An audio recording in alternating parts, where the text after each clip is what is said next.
Hello, folks. You're all very welcome back to the Celtic Soul podcast. I'm Andrew Milne, and thank you for tuning in. And thank you for tuning in to the last episode. It was the first one I'd done since last October because work just kept getting in the way every time we went to record something. So, and thanks to Dan in Japan for giving us the view from Japan ahead of the two pre-season games, and also giving us an insight into the players that have come and the reaction in Japan. So that was the last podcast, still available there across all platforms. If you haven't heard it yet, give it a listen. And today, with Celtic arriving in Dublin on Saturday, and some of the boys still in Korea because they're enjoying a holiday, they did, Celtic had planned to play in Korea. For whatever reason, the game has been postponed and rescheduled for Dublin. So I suppose I'm getting the benefit. But the game isn't Celtic TV, so I'm sure the lads will be... have found a pub in Korea and watching it. So the Jim and all the boys, I hope you're having a great time. And thanks very much for all the pictures and the updates. And thanks, Jim, for not turning up for your podcast date with me, our conversation date. But we will get it done. We will get the lowdown on Japan because I can't wait to hear the stories. And Korea as well. So, folks, Celtic in Dublin on Saturday. 2 p.m. kickoff, as I said, live on Celtic TV, but there's also tickets available on Ticketmaster. Unfortunately, for people who have been contacted the last couple of days, the St. Margaret's bus is full. So sorry about that, but first up, best dressed. And today on the podcast, I'll be joined by Billy McGuinness from Aslan, another dub, and we keep the Dublin team going, and he'll pay tribute to the late, great Christy Dignam. Hi, Billy. You're very welcome back to the Celtic Soul podcast. Firstly, I'd like to offer my condolences on the sad passing of your good friend and lead singer of Aslan, Christy Dignam. I know. It's my God, it's coming up to 2 months now, I think. Is it? No, six or 7 weeks, I think. But look, sadly missed. What can I say? The man was a unique voice, unique front man. He's with us for 40 years. We knew he was sick, but I and the rest of the band, we always thought he was invincible, because even though he was battling cancer since 2012, he was still gigging with Aslan. So whenever he got sick, he'd be sick for a while and then he'd come back gigging. So when it happened, it's nearly a year ago now. It's the 5th of August. We played our last gig in a place called Ballykeefe Amphitheatre in Kilkenny. And little did we know when we said goodbye that night that was it. We were never going to be on the stage again. It was just weird. But I thought, even then when I was told he was sick after that gig, I said, look, he's going to be grand. We'll be doing Vicar Street, our normal run of Christmas gigs. Christy, he'll be well enough again. Because that was the cycle. He'd be sick for a while and then he'd come back gigging. Except this time he didn't. He got really bad. And then the end of December, he went into palliative care. So once the palliative care was announced, that was kind of, because that was a whole new situation. And you know yourself, when you go into palliative care, it's near the end, But even then, he fought it for 6 months, which is mad, So, yeah, he was some man for some man. That's all I can say. He's just, he's sorely missed. It's been very hard on the band, on the family and everyone, the fans and everyone, because he was just such a special person. Honest to God, DJ Moilish, he was just such a good person. And I've spent 41 years with Christy.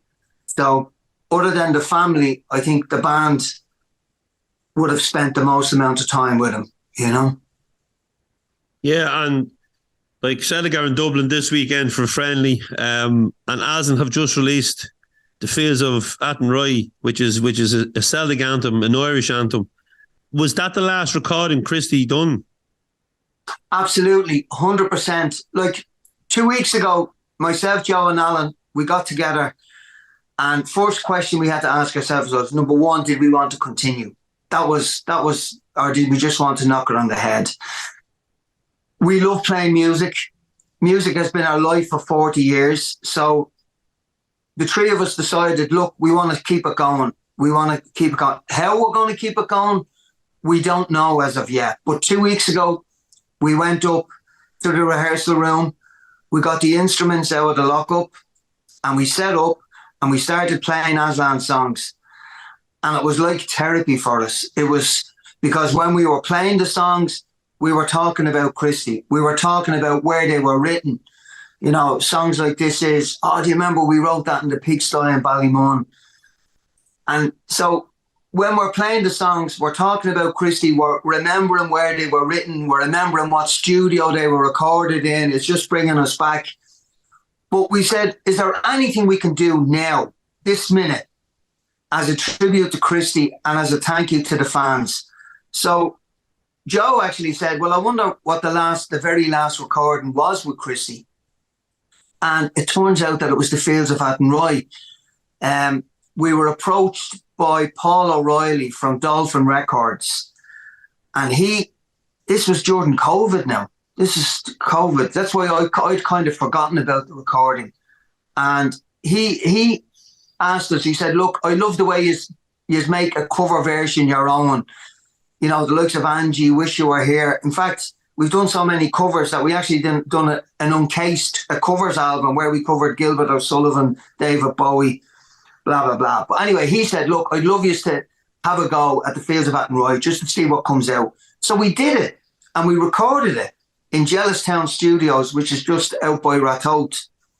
And we sent it back to Paul in Dolphin, and we didn't hear anything back. Not a word. He didn't come back to us and say, it's brilliant, it's shite. We didn't hear anything. So when we went looking, we found it, and it turns out that was the last time that Christy was singing with Aslan in a studio. And when we listened back to it, it starts with a chorus, and there's no music. It's just a kind of a little drone and Christy's voice singing the chorus. And when I heard it, I don't know if it's because I'm listening to it with emotional ears that Christy's no longer here. And it really, really affected me. I just went, Jesus Christ, I think this is the best vocal that Christy has ever done. Now, is that just me listening to it because he's passed? But a few people have said it, and the reaction we've got so far is just unbelievable. They're saying, what a voice on this track. But it's available on all platforms, wherever you get your music, except iTunes. We didn't want to charge for the song, and if we put it on iTunes, there would have been a charge. So wherever you get your music, you know, Deezer, Spotify, Apple Play, whatever, it's on all them platforms, and we hope everyone enjoys it because it is the last vocal that Christy did with us. And is there, like you said, just kind of had forgotten about it. Is there anything else there in the vaults that, you know, there has to be some recordings in the vaults that will never put out, isn't there? There has to be, but we haven't gone looking yet. We haven't gone. See, over the 40 years, Aslan have been in so many different studios. You know, be it doing demos, be it doing albums, be it doing singles. So we need to go searching in those studios. A lot of them aren't here, like the likes of Westland, where we recorded Feel No Shame and Waiting for This Madness to End. That studio's gone. Now, where the tapes went, you know, but we haven't actually actively, we only made the decision 2 weeks ago that we were going to actually carry on, you know. As I said to you, we don't know what we're doing, but we're in rehearsals again now tomorrow. We're in rehearsals this week. It's great to be in there. The songs are brilliant. So the way we looked at it was, the alternative would be finish Aslan, and then Christy's memory's gone because there'll be no more Aslan gigs. There'll be no more performing of the songs. So the songs are so good. I think now we're not stupid. We're going to have to get a singer. It's the gig. We're going to have to get a singer. Myself and Joe only do backing vocals. We're not lead singers. So that's further down the line. But we're just enjoying the music now. We're enjoying remembering Christy.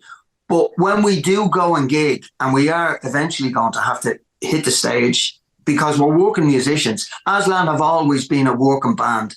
We never broke internationally. We could visit Australia and Europe and the UK and gig there, but we never broke, you know, as in, you know, had hits in those territories.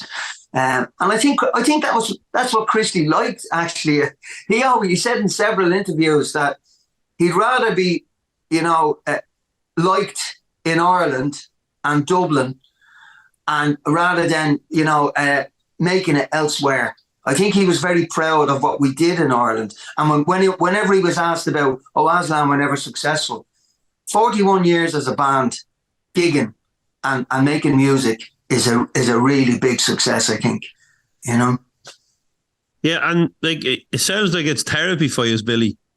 It is, absolutely. It's like going to a psychiatrist.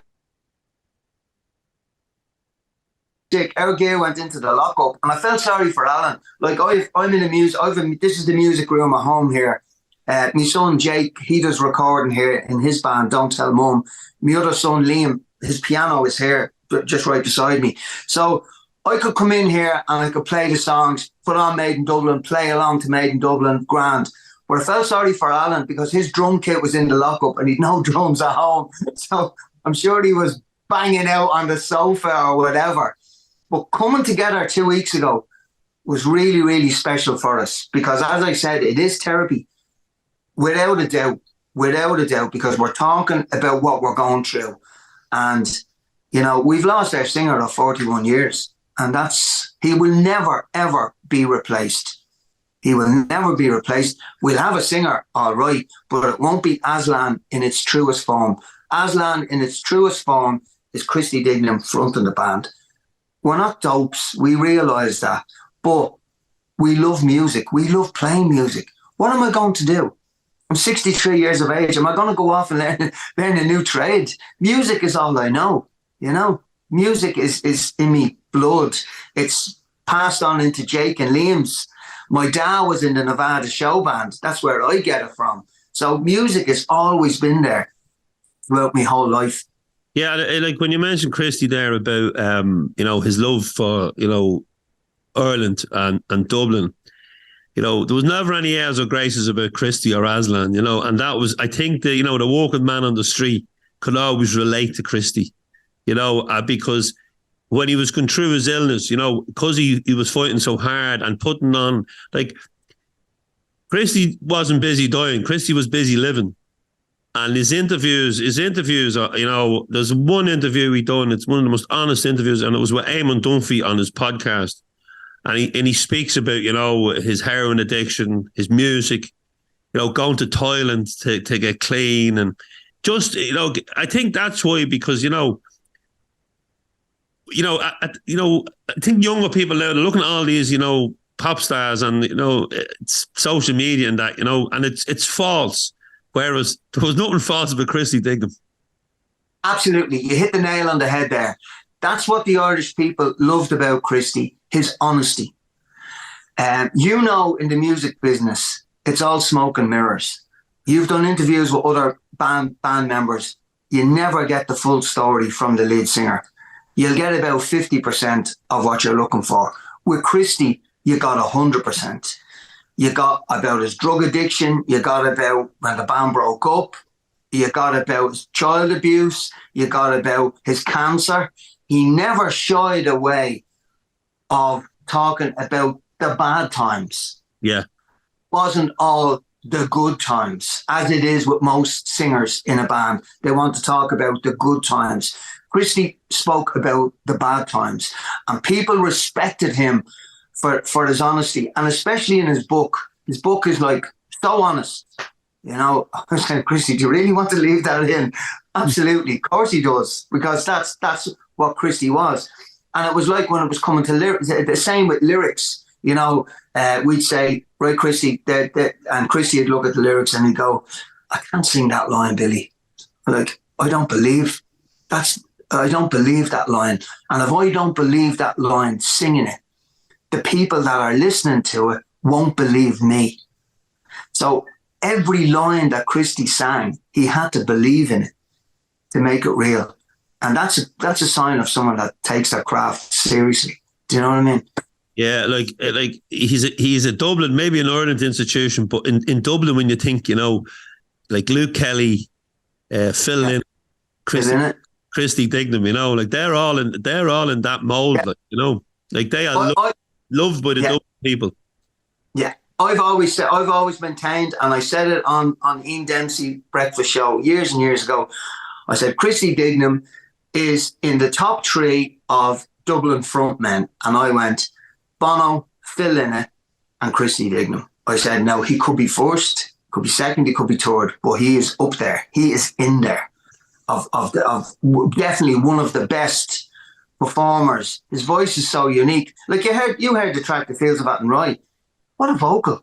He'd have to make him that song his own again. It's like yeah. I was reading a review of it in the Times, and it's just like, whether you like the song or not, what Christy has done with it is phenomenal. Really is. Now, it's funny you mentioned Bono there, because Bono made a lovely tribute to him, paid tribute to him when he passed away, but he wasn't always a fan of Bono. No, he wasn't. But I tell you, that was Bono was on with Brendan O'Connor, and that was a lovely thing he said. He said when Christy Dignam was in the room, there was only one top singer in the room. Bono shaded in comparison to Christy. But what was lovely about when Christy passed was, never mind the likes of, like U2, the biggest band in the world. But if you take it right down to a grassroots level, every musician, I'm talking about singer-songwriters with the guitars that play in the pubs week in, week out, down in Cork, Donegal, Waterford. I was being sent these videos of musicians, grassroots musicians, and they were performing an Aslan song, either This Is or Crazy Word, in memory of Christy. And like, I know you had the likes of the Coronas in Fairview Park, you had Damien Dempsey in Ivy Gardens. They all did Crazy Word. That was lovely. Paolo Nutini gave a shout out in Cork. Who else was there? Jerry Cinnamon, who we supported last March. It was last June. Last June. It's hard to believe it's a year ago. We were in Malahide Castle with Jerry Cinnamon. What a gig! It was absolutely phenomenal. But I think Christy would have never mind all the celebrities that gave a shout out to Christy. I think on a grassroots level, that everyone paid their respects. Every musician in Ireland, as far as I could make out, because I was sent hundreds and hundreds of versions, and they all did that. And I think Christy would have liked that. That would have been really special to him. That he touched the hearts of so many local musicians. Yeah, and I bumped into you Friday night. A couple of Aslan tunes playing in the Cross. And that was great. You can see the people have for Aslan, I was rocking. You played Please Don't Stop. That was our first single with EMI. Oh my God, that brought me back. Then you played This Is. God's sake, you had me rocking in the bar. It was just great. But you know what? Isn't it great? Like, there's 2 songs that were written in 87 off the Feel No Shame album. They're still getting played now and still getting a response as if they were written last week.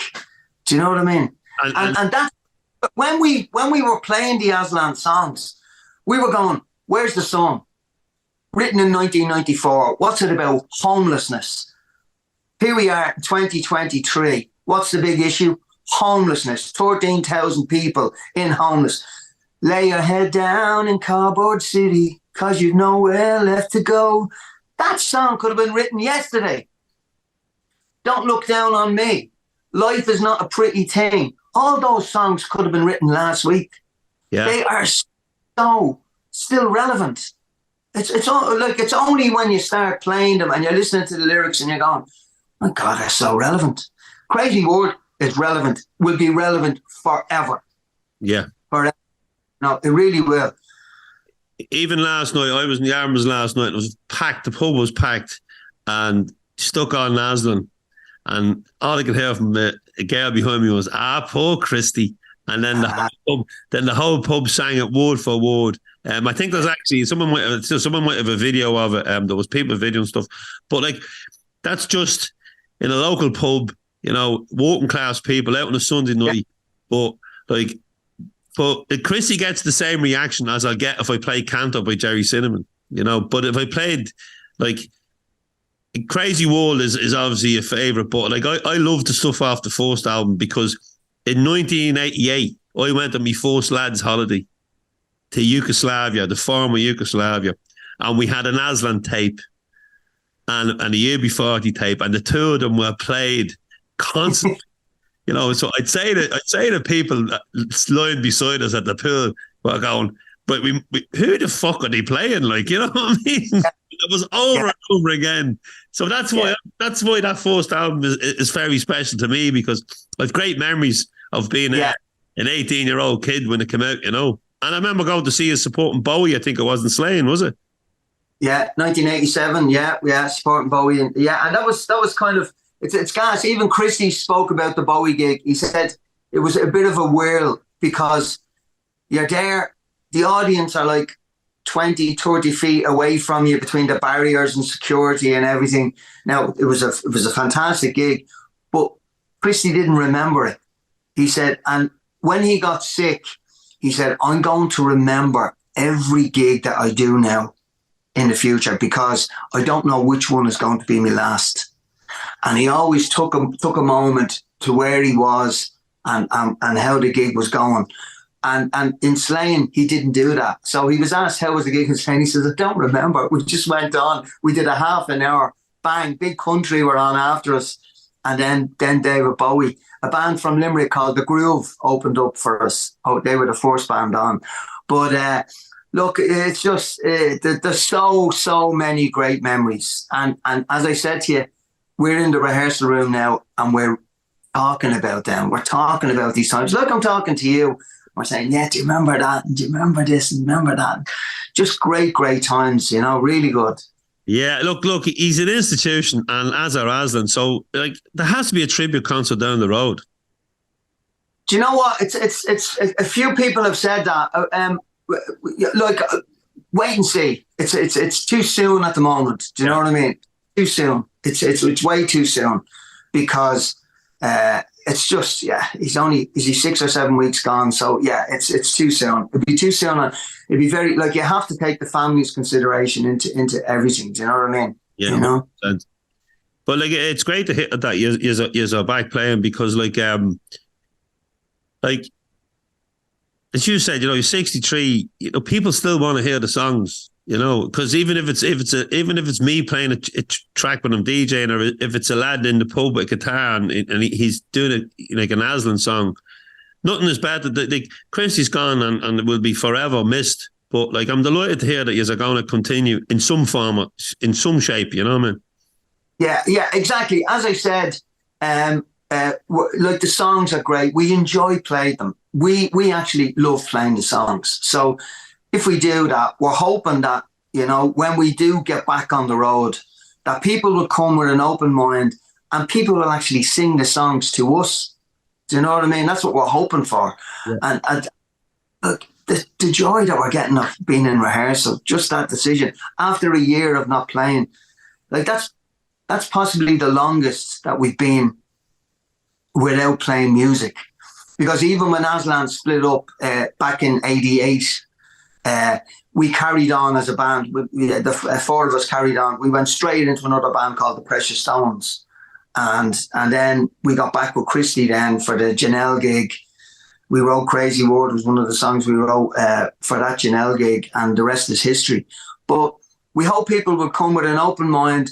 They'll come and remember Christy and sing along with us for Christy, because we'll be performing as if Christy's there. That's it. That's, you know, as I said, we don't know who's going to be, who the new singer's going to be. We haven't even thought about that process yet. We haven't put it out there that we're looking for a singer. We just want to play our music at the moment, get our heads around this, because it's only 2 weeks and we need to just find our feet again and get the drive and make a plan. And we will be gigging. We will, definitely, 100%. That's 100%. There will be an Aslan gig. And of course, Jake is booking out the bands now for the Crescent Concert Hall, so I'm sure he's going to book Aslan for the Crescent Concert Hall.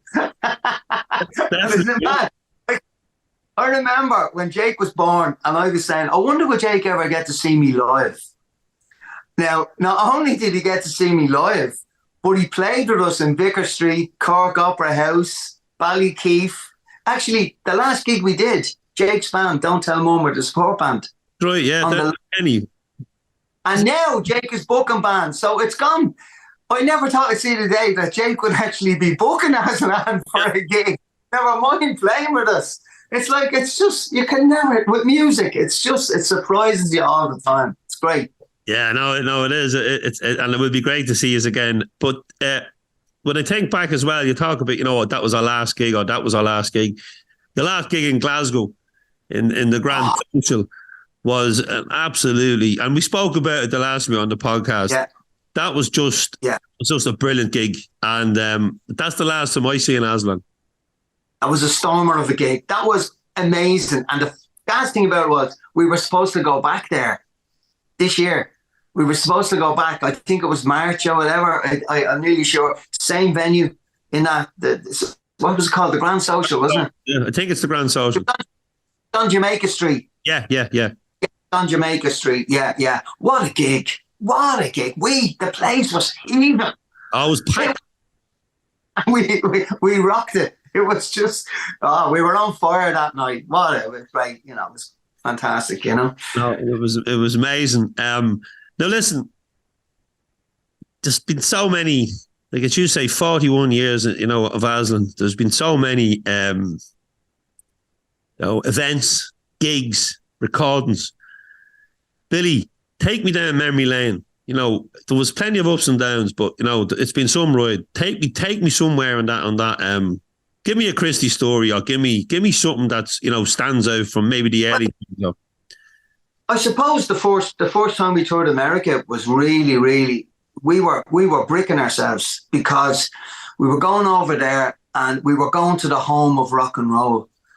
And we were saying, Jesus, the American bands, they're all really slick and they're brilliant and they're going to blow us off the stage. And Christy he went, listen, lads, snap out of that buzz. He said, snap out of it. He says, Irish bands will blow any other band off the stage. And he got into us. He got that into our headspace. And we went. And what a way to see America. Starting in New York, we went New York, Boston, Chicago, Cleveland, Toronto, San Diego, San Francisco, LA, in a coach. What? And here we are, like dubs, 5 dubs against the world. But Christy was right.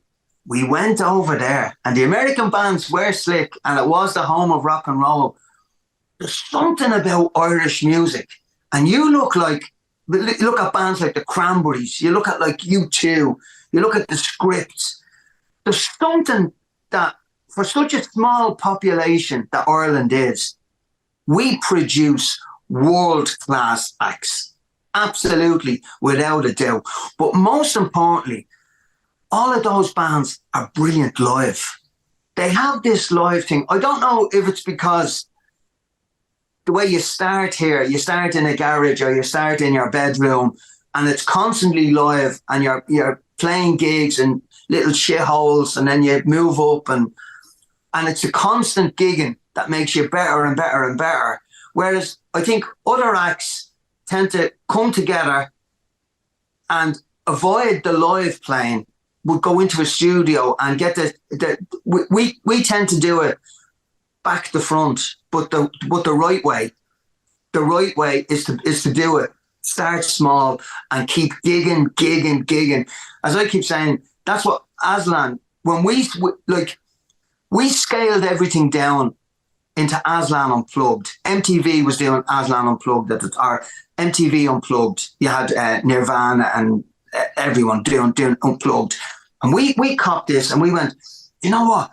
If we scale everything down to 2 acoustics, bass and drums, we can go where other bands can't go. As in your small venues that hold 100 people down in Cork, down Donegal, Waterford. And that's what we did. Hopped into the High Ace, with the 5 band and a sound man. That was it. No amps, 2 acoustics, bass and drums. And do you know what? The reaction we got to that, people appreciated that Aslan were making the effort to go down into their little village and play in their local pub. And what happened was, suddenly, when you return back, it was growing and it was bigger and bigger. And that idea, that little seed of us doing Aslan Unplugged, we ended up doing 5 nights in Vicar Street and recording the Made in Dublin album out of that idea. We also took Aslan Unplugged that year, 1999. We took it to the Point Depot. So 2 acoustics, bass and drums in the Point Depot. That was unreal. That was like unreal. But my point being is, Ireland produces some of the best live musicians and bands, and to this day they're still doing it. They're still producing. Like, you look at Picture This, man, they're killing it on the road at the moment. They're on Europe and they're flying. Gavin James. So we're still churning them out, and there's no sign of it stopping. There's something that's in the Irish psyche as regards music. It's really, really special, and I hope we never lose that. And it's people like Christy singing in his accent, Damien Dempsey singing in his accent. There's nothing worse than when you hear an Irish band singing with a mid-Atlantic accent, or putting on a UK accent. And I mean, you too were guilty of that at the start. Sunday morning, it's a new day dawning. And then Bono copped, hang on a minute, why am I singing in an English accent? Singing her own accent. Yeah. Because it's Christy studied singing. Christy studied bel canto singing. And when he first started, Christy's teacher said to him, he said, there's only one Christy Dignam. We don't want to hear Christy Dignam impersonating David Bowie or impersonating Mick Jagger. We want to hear Christy Dignam. So give me Christy. Give me Christy. And that was it. And that's what Christy gave everyone. He gave himself Christy Dignam. Billy, it's been an absolute pleasure. Thank you so much for taking the time. The passion you've spoken with is second to none. And like, the Fields of Athenry is out there. It's a free download, folks. It's across all platforms. Make sure you get a listen to this unique voice that Christy had, and we will have it forever. With all that music is Christy may have passed, but the music will live on and his legacy will live on. So, Billy, as I said, thank you so much. And you know what would be lovely? Wouldn't it be lovely? Celtic are coming here to play Wolves, right? Wouldn't it be lovely if Aslan's Field of Athenry was played at that game? Wouldn't that be nice? It would. And if there's anyone that works in the Aviva, or the man that does the sound in the Aviva, come on, let's get that to happen. So if anyone's listening and knows whoever looks after the music in the Aviva, let's get that to happen. Yeah, that would be great. Because the last thing we kind of did as a band was, we went to the Celtic annual dinner where they have the dinner and you can meet some of the team and the manager and all. Wasn't it? Yeah, we went. That was 2022, and we went to the Celtic Rangers game, and just as a band, just soaking up the atmosphere and loving it. Christy was a big Celtic fan, so if anyone can make it happen, Aslan's Fields of Athenry, Celtic v Wolves, what a way! I'd love to be there and hear it in the stadium. There's no doubt it'll be sang in the pubs before it anyway. Definitely, yeah. Listen, thanks for having me on. Okay? No, thank you, Billy. I'll see you in the cross. You can play more Aslan songs for me. Bob.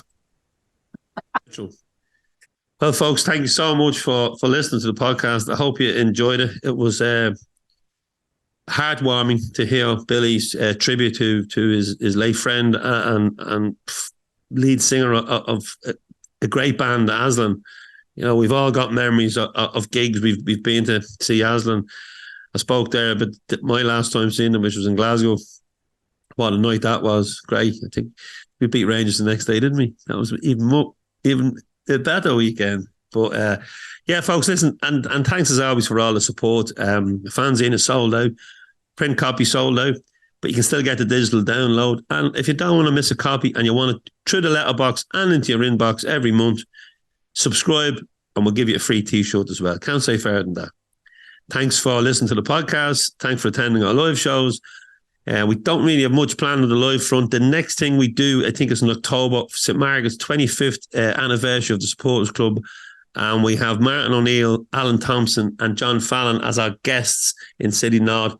But that is sold out. 390 people attending that, and it's fully sold out. So again, apologies if you haven't got a ticket and you're looking. But we will have some more live shows coming down the road, and there are some great live shows in Glasgow with the Celtic State of Mind boys and Matt McGlone's doing a couple of things. So if we've left, we haven't done much in Glasgow since COVID. Really, we've done a couple of Celtic AMs, but nothing major.